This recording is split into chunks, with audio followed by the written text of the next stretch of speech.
नमस्कार विद्यार्थियों, आप सभी का बहुत बहुत स्वागत है इस वीडियो में। आज हम हिंदी व्याकरण का एक बहुत ही महत्वपूर्ण विषय पढ़ने जा रहे हैं। ये विषय है शब्द से संबंधित। आइए जानते हैं कि आज के इस वीडियो में हम शब्द प्रकरण के बारे में क्या कुछ विशेष पढ़ेंगे। आइए जानते हैं इस वीडियो के विषय बिंदु। आज की इस वीडियो में हम शब्द का अर्थ जानेंगे कि शब्द कहते किसे हैं, शब्द से व्याकरणिक आधार पर क्या तात्पर्य होता है तथा पद का क्या अर्थ होता है। शब्द और पद को प्राय एक ही अर्थ में प्रयुक्त किया जाता है, किंतु इनके बीच बहुत ही बारीक फर्क होता है। हम उसे समझने का प्रयास करेंगे। इसके बाद हम शब्द और पद में अंतर भी समझेंगे कि शब्द और पद में परस्पर क्या अंतर है। तो तैयार हो जाइए आप सभी। मुख्य बातों को लिखने के लिए अपने साथ एक कॉपी और कलम अवश्य रखिए। आइए शुरू करते हैं इस वीडियो को। ध्यानपूर्वक इस वीडियो को देखिए। जब भी हम कुछ कहते हैं तो उस कहने के लिए हम जब अपने वायु विविड से कोई ध्वनि उत्पन्न करते हैं तो वे ध्वनियां एक क्रम में निकलती हैं और दरअसल उन ध्वनियों के सार्थक और स्पष्ट रूप को ही हम वर्ण कहते हैं। वर्ण व्याकरण की मूलभूत इकाई है। इसका वर्णन करना नितांत आवश्यक है ताकि हम शब्द को भली प्रकार समझ सकें। विद्यार्थियों, इन ध्वनियों से मिलकर ही शब्द बनते हैं। आइए जानते हैं कैसे। स्क्रीन पर देखिए। स्क्रीन पर आपको कुछ वर्ण दिखाई दे रहे हैं, म, क, ल। किंतु ये वर्ण अलग अलग हैं और जब ये वर्ण किसी क्रम में व्यवस्थित होकर हमें दिखाई देते हैं तो ये एक शब्द बन जाते हैं। जैसे परस्पर म, क, ल व्यवस्थित होकर क, म, ल कमल शब्द बन गया और इस कमल शब्द का एक निश्चित अर्थ निर्धारित है कि कमल से तात्पर्य एक फूल है। इस प्रकार हम कह सकते हैं कि वर्णों के समूह को शब्द कहते हैं। वर्ण ध्वनियां होती हैं, व्याकरणिक इकाई होती है और उन वर्णों से मिलकर ही शब्द बनते हैं। आइए अब हम इसके बारे में और विस्तार से चर्चा करते हैं। अब हम जान चुके हैं कि शब्द किसे कहते हैं, पर किसे शब्द नहीं कहते यह भी जानना आवश्यक है। इससे और स्पष्ट हो सकेगा कि शब्द किसे कहते हैं। हमने जाना कि वर्णों के समूह को शब्द कहते हैं, पर क्या सभी वर्णों के समूह को शब्द कहते हैं? आइए इस पर चर्चा करते हैं। स्क्रीन पर देखिए। क, म, ल। अभी हमने कमल शब्द के बारे में पढ़ा। कमल शब्द का तात्पर्य है कमल का फूल। कमल से तात्पर्य एक प्रतीक से है जिसका अर्थ होता है गुलाबी रंग का एक फूल, जिसका चित्र आप स्क्रीन पर देख सकते हैं। इस प्रकार कमल एक शब्द है। आइए अब दूसरे शब्द को देखते हैं। ल, म, क, लमक। पर लमक का अर्थ क्या है? क्या आप लमक से कोई अर्थ सोच सकते हैं? पर लमक का कोई प्रतीकार्थक अर्थ नहीं है, इसलिए लमक एक शब्द नहीं है। परंतु उसी वर्ण के क्रम को जब हमने क, म, ल कमल बनाया तो वह एक शब्द हो गया। आइए अब हम अगले उदाहरण को देखते हैं। म, क, ल, मकल। मकल का क्या अर्थ होगा?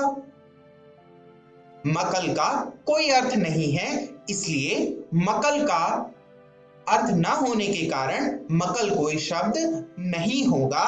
इस प्रकार हम कह सकते हैं वर्णों के उस समूह को जिसका कोई अर्थ हो उसे शब्द कहते हैं और ये अर्थ प्रतीकात्मक होते हैं। आइए अब हम आगे पढ़ते हैं और विस्तार से। आइए अब हम शब्द का अर्थ जानते हैं। शब्द का अर्थ होता है वर्णों का समूह। इन वर्णों के समूह में एक निश्चित अर्थ होता है, एक प्रतीकात्मक अर्थ होता है। यानी जो कमल है उसका एक निश्चित अर्थ है, क्योंकि वो वर्णों का एक क्रम है और उस क्रम का एक निश्चित अर्थ है, इसीलिए कमल एक शब्द है। अन्य शब्दों में भी जैसे ताजमहल, पानी, हवा इत्यादि वर्णों के जो क्रम है वो सार्थक शब्द हैं। और इन शब्दों में जो अर्थ का आधार होता है वो प्रतीक होता है। यानी पानी जो वर्णों का क्रम है उसका प्रतीक है, यानी जो नदी बह रही है उसमें पानी है और उस पानी को इंगित करने के लिए हम पा, अ, न, ई वर्णों को व्यवस्थित करके पानी को अभिव्यक्त करते हैं। इसीलिए जो शब्द का अर्थ है उसका आधार जो है वो प्रतीकात्मकता है। आइए अब हम पद का अर्थ जानते हैं कि पद किसे कहते हैं। क्योंकि कमल, कमल एक शब्द है हम जान चुके हैं। आइए अब इसी उदाहरण को लेकर हम पद को भी समझते हैं। विद्यार्थियों, कमल के बहुत से अर्थ हो सकते हैं। जैसे कमल का अर्थ किसी फूल से हो सकता है, कमल नाम का कोई बच्चा या कोई व्यक्ति हो सकता है और कमल नाम का कोई फल हो सकता है। किंतु इस शब्द के अर्थ का निर्धारण कैसे होता है वाक्य में? वाक्य में जब कहा जाए कि कमल का फूल बहुत सुंदर है, तो यहां पर स्पष्ट है कि कमल का अर्थ कोई बच्चा नहीं है या कोई फल नहीं है। वहीं जब कहा जाए कि कमल अच्छा लड़का है, तो कमल का तात्पर्य किसी फूल से नहीं है, किसी फल से नहीं है। और जब कहा जाए कि कमल ककड़ी बहुत स्वादिष्ट है, तो इसका मतलब कमल का अर्थ ना तो फूल है और ना ही लड़का है। यानी यहां पर जो कमल शब्द के अर्थ को वाक्य में प्रयोग करके निर्धारित कर दिया गया है, इससे शब्द पद में बन गया है और जो कमल पहले है जिसके बहुत सारे अर्थ हैं वो शब्द है। आइए इसे और बेहतर तरीके से समझते हैं। आप देखेंगे जो शब्द हैं वो स्वतंत्र होते हैं, किंतु पद वाक्य में प्रयुक्त होते हैं।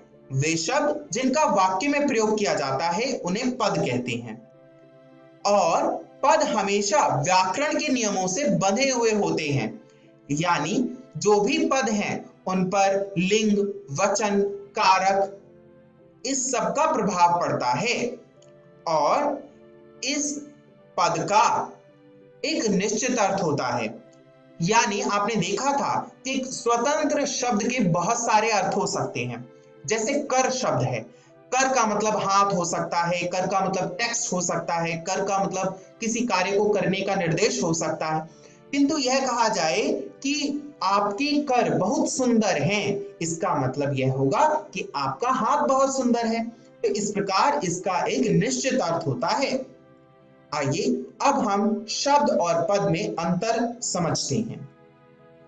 हमने अब तक जाना कि शब्द प्रयोग में स्वतंत्र होते हैं, किंतु पद व्याकरण के नियमानुसार बंधे होते हैं। पदों का प्रयोग, शब्दों का प्रयोग जब व्याकरण के नियमों के आधार पर किया जाता है तो वे पद बन जाते हैं और शब्द में अर्थ का संकेत मात्र होता है, किंतु पद का अर्थ वाक्य में स्पष्ट होता है। जैसे कि हमने अभी कर का उदाहरण लिया था कि कर के बहुत सारे अर्थ हैं, किंतु जब कर का प्रयोग वाक्य में हो जाता है तो उसका अर्थ स्पष्ट हो जाता है और कर जो शब्द है उस शब्द से पद बन जाता है। और जो शब्द हैं वो व्याकरण के नियमों से नहीं बंधे होते। शब्दों में किसी भी प्रकार का व्याकरण नियम नहीं होता। वहीं पद का संबंध लिंग, वचन, कारक तथा क्रिया से होता है। विद्यार्थियों, मुझे आशा है कि आपको शब्द और पद में अंतर पर्याप्त रूप से समझ आ गया होगा। आइए अब हम जानते हैं कि आज की इस वीडियो में हमने क्या कुछ सीखा। आज की इस वीडियो में हमने जाना कि शब्द क्या होता है। हमने जाना वर्णों के सार्थक समूह को शब्द कहते हैं। हमने यह भी जाना कि पद किसे कहते हैं। पद वे शब्द होते हैं जिनका वाक्यों में प्रयोग हो जाता है। और हमने शब्द और पद में क्या अंतर है इस पर भी चर्चा की। मुझे आशा है कि आपको आज का विषय स्पष्ट रूप से समझ आ गया होगा। घर जाकर इसका अभ्यास करना ना भूलें। अगली वीडियो में हम पद और पदबंध का अर्थ समझते हुए उनमें अंतर स्पष्ट करने का प्रयास करेंगे। तब तक अपना ध्यान रखिए। फिर मिलेंगे अगली वीडियो में। इस वीडियो को देखने के लिए बहुत बहुत धन्यवाद।